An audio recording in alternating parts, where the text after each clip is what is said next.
Post office के अंदर एक बार और जीडीएस की वैकेंसी आ गई है। जुलाई 2023 का ये जो है शेड्यूल रहेगा। यहाँ पर क्या कैसे आपका सिलेक्शन होगा, यदि आपकी आयु 18 साल से 40 साल तक है और यदि आप 10th पास है तो इस वीडियो को आप कंप्लीट देखें।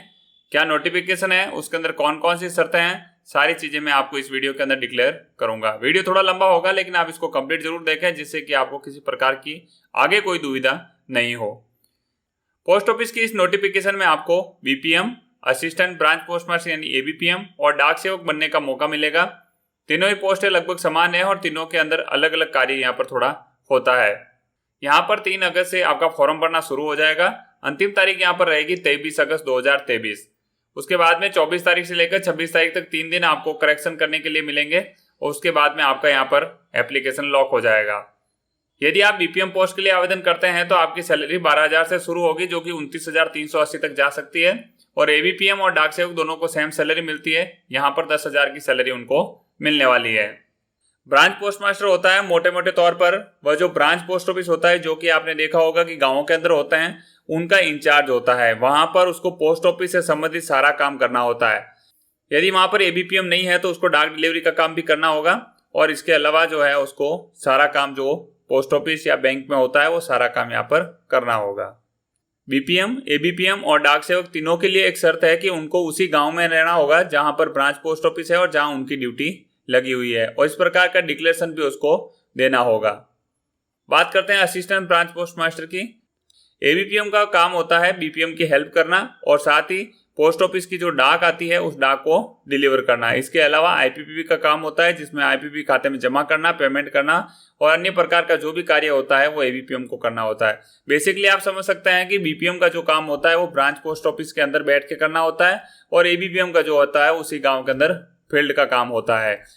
कुछ बीओ जो है सिंगल हैंडेड होते हैं तो वहां पे केवल बीपीएम की पोस्ट ही होती है, तो दोनों काम उसको करने होते हैं। उसका अलग से अलाउंस पोस्ट ऑफिस के द्वारा आपको दिया जाता है। एबीपीएम को भी वहीं उसी गांव के अंदर रहना होता है।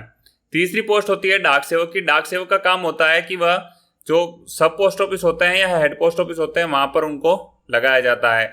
वहां पर उनको स्टाम्प की बिक्री करना होता है या डाक की डिलीवरी करना होता है या आईपीपीबी का काम करना होता है। तो इस प्रकार से एक तरह से वह पोस्टमैन का काम यहाँ पर करता है। इसके अलावा डाक सेवक का काम डाक को बस से लाना या रेलवे स्टेशन से लाना और वापस वहां पर पहुंचाने का भी होता है। चलिए अब बात करते हैं एलिजिबिलिटी की। तो यहाँ पर मिनिमम 18 साल से लेकर 40 साल तक का कोई भी व्यक्ति यहाँ पर फॉर्म भर सकता है। अलग अलग कैटेगरी के अंदर यहाँ पर आपको अलग अलग एज की छूट यहाँ पर मिल जाती है।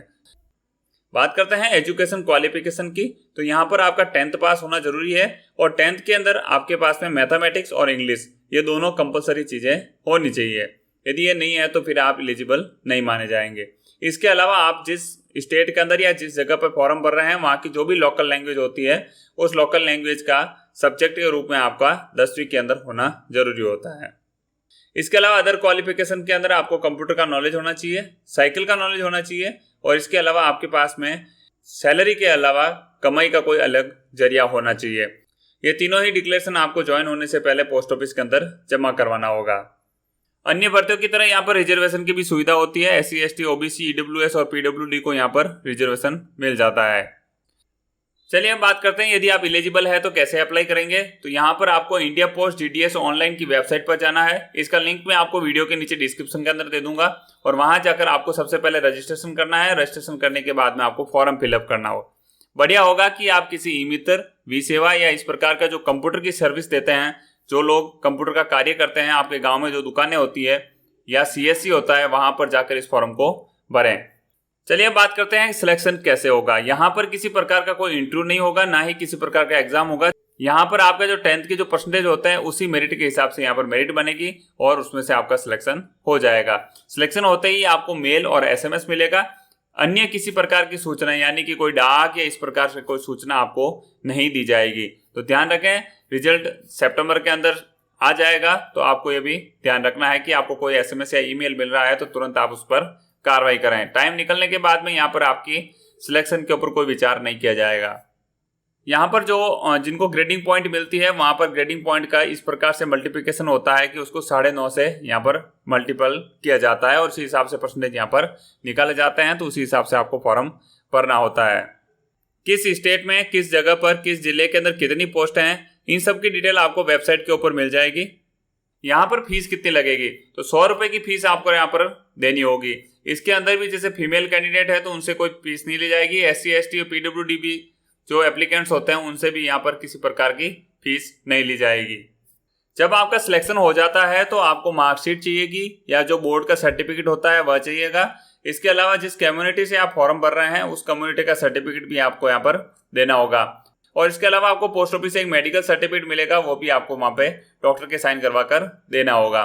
तो इस प्रकार से आसान सी प्रक्रिया है, कोई इंटरव्यू नहीं है, कोई एग्जाम नहीं है और आप आराम से पोस्ट ऑफिस के अंदर यहाँ पर GDS, BPM या डाक सेवक बन सकते हैं।